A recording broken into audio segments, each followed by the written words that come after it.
I now give the floor to Ms. Nada Majdalani. Mr. President, Your Excellencies, in 2017, on a hot summer day, the family of a 5-year-old boy, Mohammed, decided to escape the harsh realities of Gaza by going to the beach.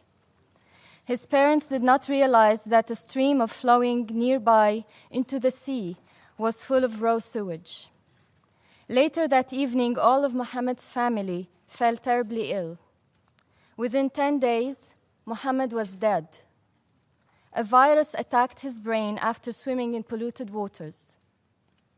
As we speak today, 97% of Gaza's groundwater is not suitable for human consumption, and 30% of illnesses in Gaza are from waterborne pathogens. With a 4-hour average of power supply, wastewater facilities fail to operate, emptying the equivalent of 34 Olympic swimming pools of raw sewage daily into the Mediterranean. After more than 12 years of blockade, consecutive wars, and loss of life, including children, and the failure of internal Palestinian reconciliation, a humanitarian catastrophe in the Gaza Strip is happening right now, right before our eyes. Rather than be negligent, Gidon and I stand here before you together with Yana, the Jordanian director of EcoPeace, as part of a dedicated team who refuse that our children and our environment remain hostage to the conflict. We are here to impress upon Your Excellencies that water and climate security issues are critical for a better future for all the people in our region. While politicians can speak of disengagement policy, the fact is we cannot disengage from our environment and our shared environment. EcoPeace revealed to the public that the Ashkelon desalination plant, which provides 15% of drinking water in Israel, has been immediately and intermittently closed due to the pollution carried by the currents from Gaza beaches towards the north. A big lesson to us all. Water and environment knows no boundaries and knows no borders. The demise of the Jordan River is another example of the environmental cost we pay for the broad Arab-Israeli conflict. Amin, the father of an EcoPeace activist, lived his childhood on the banks of the River Jordan. He remembers its waters clear and fast-flowing. His family used to fish and pump water from the river to irrigate their fields and make a living. Following the occupation in the West Bank in 1967, Amin and his family lost access to the river's banks and to their rightful share of its waters. Amin visited the baptism site with EcoPeace more than 50 years later. He was in total shock. The mighty river, he recalled, had become a trickle. When Amin and his family, like other refugees and residents, look at the Jordan Valley, they see a complex political reality that works against even their basic needs. Restricted access to water, confiscation of land for the annexation of illegal settlements, and talk of looming annexation of Area C makes them even more determined not to give up on a better future. For the very reasons drawn above, EcoPeace designed an integrated master plan for the Jordan Valley, which could turn around the valley of poverty and despair to a valley of shared prosperity for all communities from the Sea of Galilee to the Dead Sea, based on the principles of sustainable development and equal opportunities and in the framework of the two-state solution on the borders of 1967. EcoPeace had advocated that solving water issues cannot wait. We argue that water issues and obtaining Palestinian water rights can no longer be delayed due to failure of not agreeing in all other final status issues. Today, the terms and mechanisms set out in the Oslo Accords on transboundary water and wastewater management are failing Palestinians and even Israeli sustainable development needs and goals. The impacts of climate change in the last decade have brought further the importance of our argument and the urgency of policy change. The past 20 years have witnessed recurring drought, the deepest droughts in our recorded history. They have contributed to wider cross-border implications on increased water scarcity, political instability, as well as increased refugees and humanitarian crises in our region. If no immediate action is taken against the Gaza crisis today, the international community should be ready for more boats of refugees. As a civil society organization, in our last conference, we were able to convene senior representatives of our three governments, who all agreed, exceptionally, that climate change presents itself as a threat multiplier in relation to our water security. While most of the world is fearful of a 2 degrees increase in average temperature, the Middle East has to deal with the concern of a 4 degrees increase. Mr. President, Your Excellencies, building on the examples presented, we come here with a powerful message to our own governments and to the members of the Security Council. We together face a common threat due to conflict and climate-induced water scarcity. Climate change does not differentiate who is the stronger or the weaker side of the conflict. Action is needed today. A reassessment of assumptions, a rejection of unilateralism, and an effort to advance cross-border water cooperation is needed as a matter of national and regional stability and security. Thank you. I thank Ms. Majdalani for her briefing and now give the floor to Mr. Gidon Bromberg. Thank you, Mr. President. Thank you, Nada.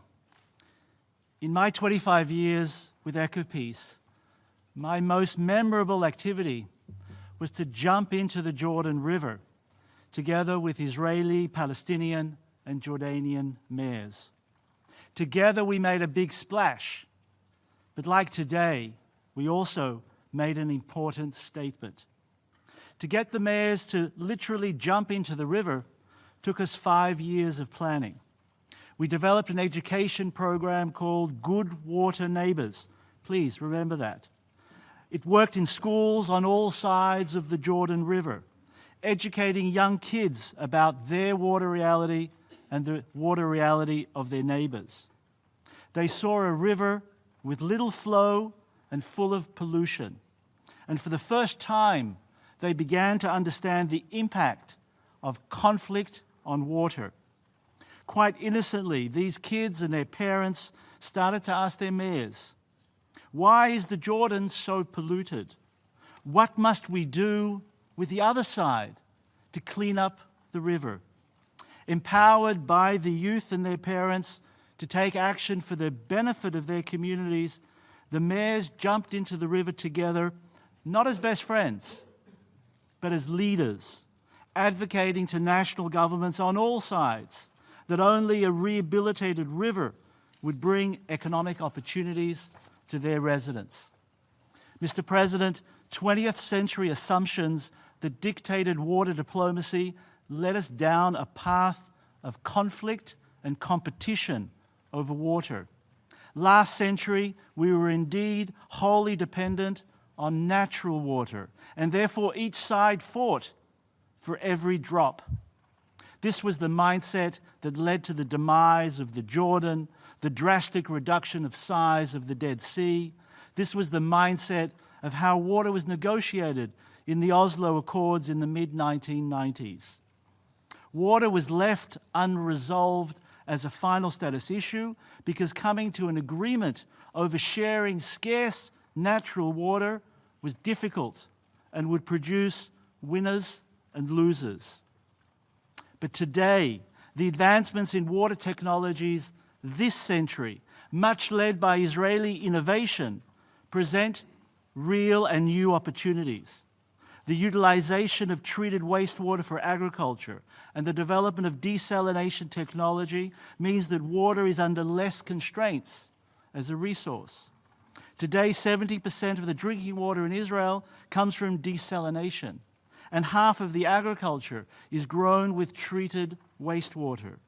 The availability of large quantities of manufactured water complementing natural water makes the fair share of natural water between Israelis and Palestinians attainable now. Because of climate change, Mediterranean desalinated water will be pumped by Israel to the Sea of Galilee to guarantee water quality for the lake, fresh water supplies to Jordan, and could be part of the rehabilitation of the Jordan River, a river holy to half of humanity. Based on government policies, on the one hand, of increased desalination, and on the other, community-led advocacy for the river, for the first time in 50 years, some fresh water flows again out of the Sea of Galilee to the Jordan River. In just these last 5 years, technological advance in solar power is allowing our regions to harness the sun. Here, the Hashemite Kingdom of Jordan has been the regional leader, investing in large-scale solar energy due to its vast desert landscapes. The combination of manufactured water coming from the Israeli and Palestinian coast and sold to Jordan, but powered by solar electricity in Jordan, produced in Jordan, and sold to Israel and Palestine, is a potential geopolitical game changer. Such an exchange can guarantee water and energy security for all, responds to climate insecurity, and creates healthy interdependencies between our economies and societies. Last year, with German funding, EcoPeace led a regional delegation of decision makers and business leaders to Europe to advance the project. Thanks to Swedish funding, a pilot solar project is in planning stages in Jordan today to sell green electricity for the first time across the border. Mr. President, moving from competition to cooperation over critical natural resources as a means to help create political stability is not a new idea. The post-World War II coal and steel agreement of continental Europe, led by former enemies France and Germany, laid the foundation for stability in Europe. Harnessing the sea and the sun, shared by Israelis, Palestinians, and Jordanians, can be our engine for peace and stability. Nada, myself, Yana, and all our staff in Amman, Ramallah, and Tel Aviv carry with us the voices of young students, of residents, and of mayors. Together, we've educated ourselves and the communities we work in. We've done the research, and we've shown leadership. On all sides, Mr. President, we have partners for peace. Our 25 years of partnership tells us that good water, and not necessarily good fences, make good neighbors. In the spirit of Passover, of Easter, and the forthcoming Ramadan, let us set water free to give life and hope to our region. Mr. President, we call on the Security Council to urge our three governments, Israel, Palestine, and Jordan, together to advance cooperation on water and the environment, including the rehabilitation of the Jordan River and Dead Sea, meeting Palestinian water rights and needs, and implement a water energy exchange for our shared future in the face of climate change, all in the context of a two-state solution. We call on the Security Council to invite all relevant UN agencies and international organizations, including the AHLC, to help facilitate the implementation of these objectives. Mr. President, we thank you for the opportunity to speak before this esteemed Council. I thank Mr. Bromberg for his briefing, and I would like to recognize also the third part of the EcoPeace triangle, Ms. Yana Abu Taleb from Jordan. I now give